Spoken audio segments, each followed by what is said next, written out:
Assalamualaikum warahmatullahi wabarakatuh. Qala al-musannifu rahimahullahu ta'ala wa nafa'ana Allahu bihi wa bi'ulumihi fid dharain amin. Bismillahirrahmanirrahim. Al-haditsu al-ashiru an Abi Hurairah radhiyallahu ta'ala anhu qala Rasulullah sallallahu alaihi wasallam, innallaha ta'ala thayyibun la yaqbalu illa thayyiban. Wa innallaha amaral mu'minina bima amara bihi al-mursalina. Faqala ta'ala, a'udzu billahi minasyaitonir rajim. Ya ayyuhar rusulu kulu minat thayyibati wa'malu shalihan. Al-ayah. Wa qala ta'ala, a'udzu billahi minasyaitonir rajim. Ya ayyuhalladzina amanu kulu min thayyibati ma razaqnakum. Al-ayah.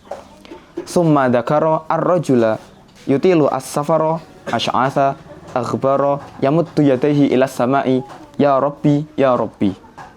Wa mat'amuhu haramun, wa masyrabuhu haramun, wa malbasuhu haramun, wa ghudhiya bil harami. Fa anna yustajabu lahu, rawahu Muslimun. Hadis yang ke-10 dalam kitab Arba'in Nawawi, sahabat Abu Hurairah telah meriwayatkan hadis Nabi bahwasanya Rasulullah SAW pernah bersabda, sungguh Allah adalah zat yang maha baik dan Allah tidak menerima kecuali hanya perkara yang baik juga. Dan sungguh Allah telah memerintahkan segala sesuatu kepada orang-orang yang beriman sebagaimana Allah telah memerintahkan kepada para rasulnya. Dalam surat Al-Mu'minun ayat 52, ayat 51, Allah berfirman, hai para rasul, makanlah dari baik-baiknya perkara dan kerjakanlah kebajikan. Maksudnya beramallah perkara yang soleh. Dan surat Al-Baqarah ayat 172 Allah juga berfirman, hai orang-orang yang beriman, makanlah di antara baik-baiknya perkara yang telah kami rezekikan kepada kalian semua.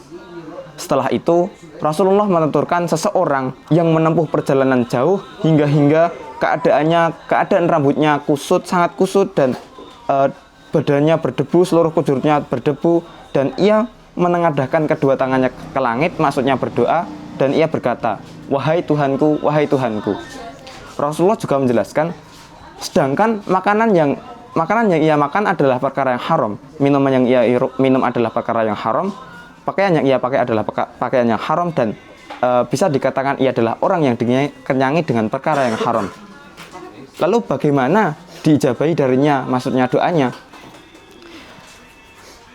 Hadis Nabi di sini Rasulullah menjelaskan bahwasanya dalam jumlah innallaha ta'ala thayyibun di sini adalah jumlah ismiyah, yang mana innallaha ta'ala adalah isim, yang mana Allah adalah lafadz isim yang mana sebagai a'raful ma'arif, dan inna adalah huruf tauhid bahwasanya innallaha ta'ala, sungguh Allah adalah thayyibun, zat yang maha baik. Dan thayyibun di sini sebagai khobar, yang mana khobar adalah penjelas mubtada Allah ta'ala. Dan thayyibun di sini adalah menggunakan wazan fa'ilun karena termasuk salah satu wazan sigot mubalaghah, dan sigot mubalaghah adalah termasuk salah satu sifat musyabihat, dan sifat musyabihat adalah isim yang subut yang mana tidak memiliki hadas, sehingga subut di sini Allah memiliki sifat thayyibun selama-lamanya. Dan thayyibun di sini maksudnya adalah Allah itu tahirun munazzahun anin naqais, dan juga muqaddasun anil afat dan uyubi. Begitu juga dengan thayyibun fi dzatihi fi sifatihi fi af'alihi. Layak balu illa thayyiban di sini dia adalah jumlah yang menduduki sebagai sifat dari thayyibun, dan layak balu illa thayyiban adalah jumlah dalam istisna adalah jumlah nakis, yang mana jumlah nakis itu sesungguhnya terdiri dari nafi dan juga adatul istisna, yang mana mustasna minhunya tidak ada, dan thayyiban menduduki sebagai mustasna minhu. Maka dari itu la dan ila di sini adalah salah satu dalam ilmu balaghah termasuk adatul qasri. Dalam yang atul ma'ani wal bayani dijelaskan turukuhun nafyu wal istisnahuma.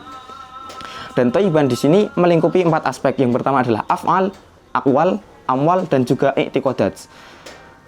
Amwal yang dimasukkan di sini adalah kriteria bahwa amalnya harus halal. Maka dari itu semua amal yang diterima oleh Allah adalah amal-amal yang halal, dan amal-amal di sini adalah amal yang kholisah, yang itu murni dari semua mafsadat, ya berupa riya, ngujub, atau dan lain-lain. Dan dalam jumlah selanjutnya Allah memerintahkan kepada para orang-orang yang beriman sesuatu yang mana Allah telah memerintahkan kepada para rasulnya. Dan khitab dalam kalimah di sini sama antara para rasul dan para iman, para orang-orang yang beriman, bahwasanya Allah memerintahkan untuk memakan perkara yang halal. Bima di sini adalah mausul, yang mana maksudnya adalah apa saja yang telah diperintahkan Allah pada para rasulnya. Ini sesuai dengan firman Allah bahwa dalam Al-Mu'minun dan Al-Baqarah ayat 172, bahwasanya yang pada Al-Mu'minun ayat 51 Allah pada tahap ini Allah memerintahkan para rasulnya terlebih dahulu untuk memakan thayyibat, yaitu perkara-perkara yang halal. Halal bisa jadi dari zatnya itu sendiri, bisa jadi dari cara memperolehnya.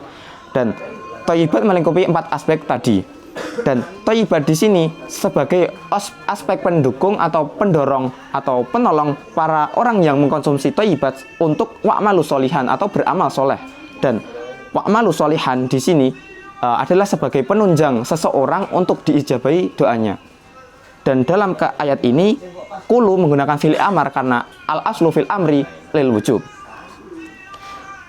Dan setelah itu Rasulullah menuturkan atau Rasulullah menggambarkan seseorang yang telah menempuh perjalanan jauh, yang mana dalam kitab syarah Wafi Al-Wafi fi Syarhi Arba'in Nawawi dijelaskan bahwasanya yutilus safar itu sebagai salah satu penyebab terijabahinya doa, yang mana dia melakukan perjalanan tersebut sehingga kondisinya sangat buruk, yang mana kusut rambutnya, berdebu keadaannya, dan seakan-akan dia itu melakukan perbuatan yang taat, dan ia menengadahkan kedua tangannya ke langit seraya berdoa. Dia di sini berdoa karena dia sudah melakukan perkara-perkara yang sudah mungkin bisa dikatakan sebagai salah satu penyebab teristijabahinya doa. Sedangkan Rasulullah menjelaskan wamat amuhu, wah di sini adalah sebagai wawu haliyah, ya, dan dalam qaidul i'rab sekarangan Syekh Abdul Qadir Al-Barnawi, wal wawul nafi walil halitaqo, dan juga in maqongat halan, dan di sini wamat amuhu memiliki mahal hal. Beliau menjelaskan rajul yang telah melakukan perjalanan tadi, sedangkan yang makanan ia makan adalah makanan yang haram, dan seterusnya, bisa dikatakan bahwasanya ia adalah orang yang dipenuhi dengan perkara yang haram. Maka dari itu bagaimana mungkin dia bisa dijabahi doanya? Bisa diambil kesimpulan bahwasanya Allah adalah zat yang maha baik, dan Allah tidak menerima kecuali yang baik juga. Maka dari itu, jika barangnya haram, maka Allah tidak akan menerimanya jika terdapat dalam diri seseorang.